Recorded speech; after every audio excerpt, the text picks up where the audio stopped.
So the next thing we are going to talk about is are the factors that affect price elasticity of supply. And the first point of that is the possibility of substituting your resources. So let's start with labor. So resources basically refers to the things you need to produce something. So to make something, you need workers, you need raw material, you need machinery. These are all resources. So think of workers for now. So if there is, for example, a sudden rise in the price of garments, what does the RMG industry want to do? It wants to increase supply. How easy will it be for RMG industry in Bangladesh to increase supply? Quite easy, because the labor you need to make the garments is very easily available. However, think of let's say software programming. So to do that, you need computer scientists. Now, if there is a sudden rise in demand, or if there is a sudden rise in the price of, let's say, different apps and softwares and so on, you will want to increase your supply very quickly, and by making different varieties and types of softwares and apps.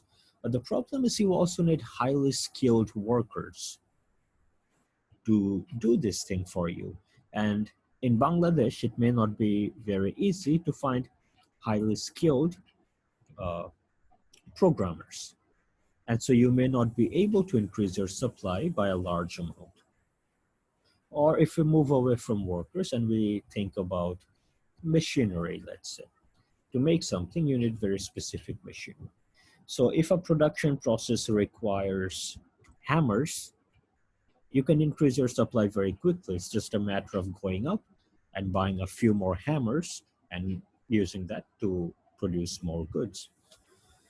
However, if production of, suppose you make uh, microprocessor chips, and so the machinery that you need is a very expensive and a very sophisticated, innovative tool. And it's not that easy to find this just about anywhere. And so if you can't just within hours increase your supply of microprocessors. You'll probably have to order it, and you must have enough money, and it will take some time for the machinery to be delivered, and these things take time. And the same thing is also available for raw material. If the raw material that you need is easily available or easily substitutable, then you can, as a result of a rise in price, you can increase your supply very easily. But if the raw material is not easily substitutable, you can't increase your supply very quickly.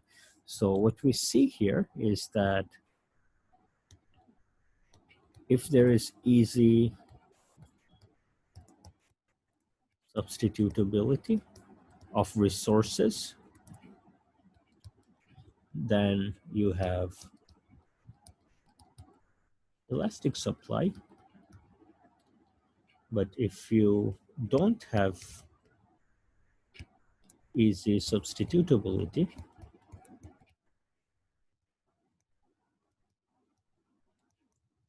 then you have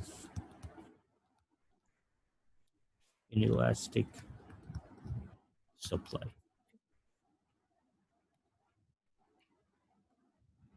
The second point that we are going to talk about is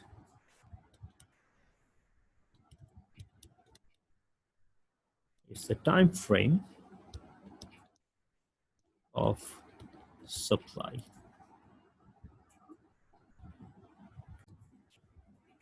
Let's talk about, let's think of a fruit. Let's think of apples, let's say. So what's going to be the elasticity of supply of apples?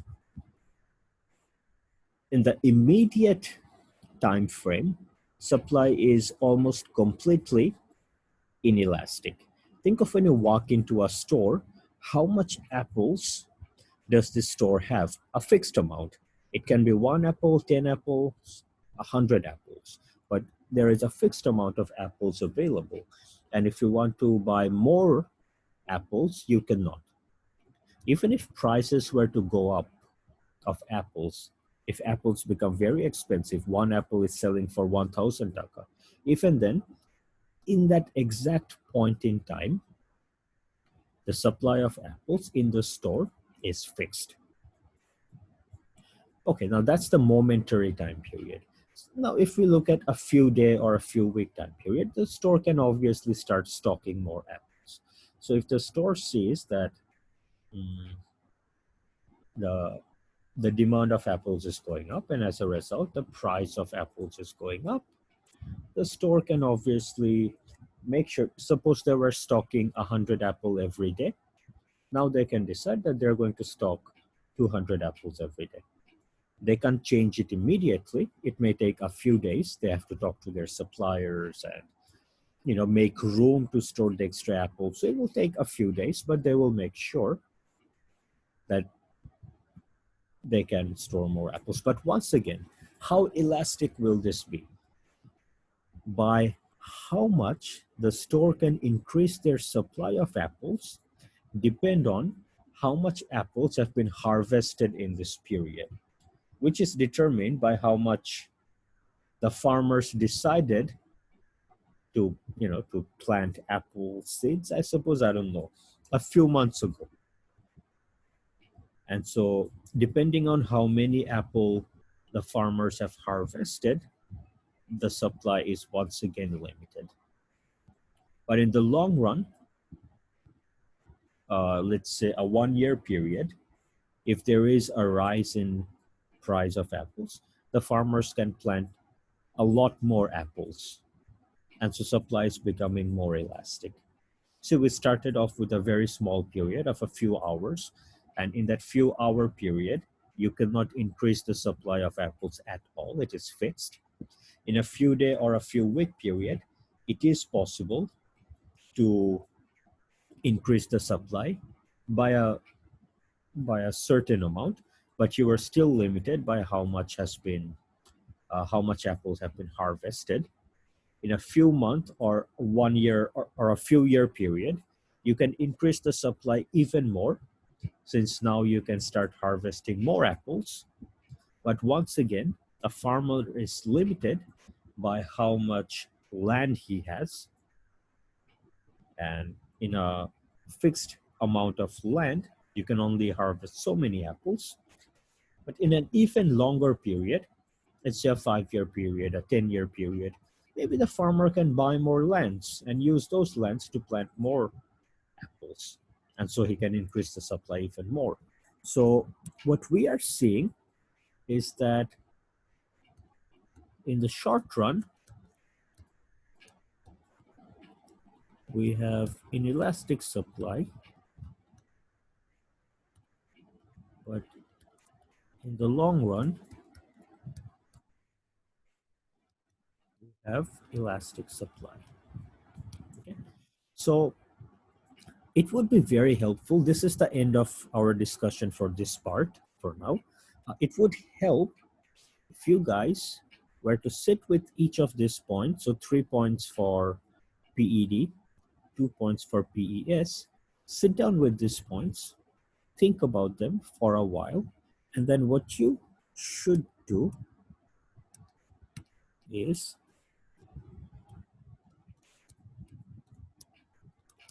come up with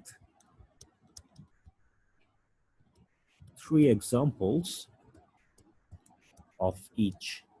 Okay, so for example, for closeness of substitutes, you think of 2 goods. The example that I gave was Coke and Pepsi. So Coke and Pepsi are close substitutes. As a result, they will have elastic demand. If price of one changes, uh, the demand of that good will change by a large amount, because there will be, because substitution is available. So that's an example, one example of 2 goods that are of a good that has a close substitute. Come up with 2 more examples of a good that has close substitute. Then try to come up with three examples of goods that do not have a close substitute, and why that means it, and try to figure out why that means that the good will have inelastic demand. Then come up with three examples of a good that you buy which represent a large part of your income, and think about why that means that this good will have an elastic demand. Then come up with three examples of a good that you buy regularly that represent a small part of your income, and then think about why that means that this good will have an elastic demand. And similarly, go through all of these points. So of the reason I ask you to do this is because as I'm talking about these economic concepts, it looks like, it may sound like you understand everything, but unless you spend some time thinking about them and try to figure these things out or arrive at the answers on your own, the day before the exam, you're going to realize that you don't really understand everything perfectly. So if you want to do good, if you want to get a good grade in this course, uh, please do this. This is going to clarify the concepts that we have been talking about so far.